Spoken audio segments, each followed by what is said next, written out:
दर्यापूर तालुका काँग्रेस ग्रामीण व शहर कमिटीच्या वतीने महाराष्ट्र शासनाने नुकताच पारित केलेल्या महाराष्ट्र जनसुरक्षा कायदा 2024 ते 25 कायदा हा धोकादायक असून कायदा लोकशाही मूल्याचा आणि भारतीय संविधानाने हमी दिलेल्या नागरी हक्कांच्या व स्वातंत्र्याच्या विरोधात आहे। या कायद्याच्या तरतुदी सर्वसामान्य नागरिकांचे अभिव्यक्ती स्वातंत्र्य, आंदोलनाचा हक्क आणि वैयक्तिक स्वातंत्र्य याच्यावर गदा आणणाऱ्या असून त्यामुळे लोकशाही व्यवस्थेचे मूलभूत तत्व धोक्यात येण्याची भीती आहे। या कायद्यानुसार अभिव्यक्ती स्वातंत्र्यावर बंधने, या कायद्याचा व्यापक आणि अस्पष्ट व्याख्येमुळे सरकार विरोधी टीका, लेखन किंवा शांततापूर्ण आंदोलन करणाऱ्या व्यक्तींना व संघटनांना लक्ष्य केले जाऊ शकते। संविधानाविरोधी तरतुदी हा कायदा संविधानाच्या कलम 19 आणि कलम 21 यांचे उल्लंघन करतो, जे प्रत्येक नागरिकाचे मूलभूत हक्क आहेत। हा कायदा लोकशाही हक्कांना दडपण्याचा प्रयत्न आहे, ज्यामुळे लोकशाही कमकुवत होईल।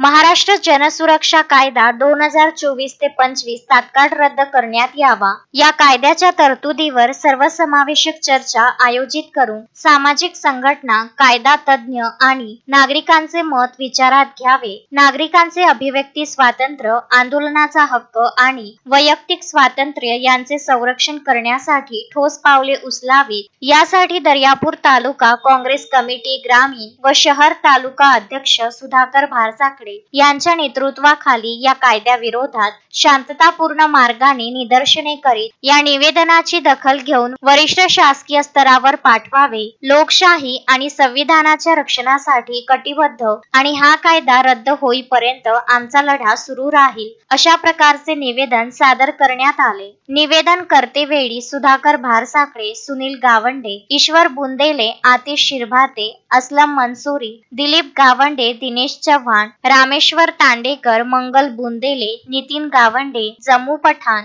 इंद्रजित देशमुख, रामेश्वर चव्हाण, विनोद वानखेडे, संतोष शिंदे, ॲडव्होकेट निशिकांत पाखरे, गजानन देवतळे, नारायण ठाकरे, राजेश खेडकर इत्यादी उपस्थित होते।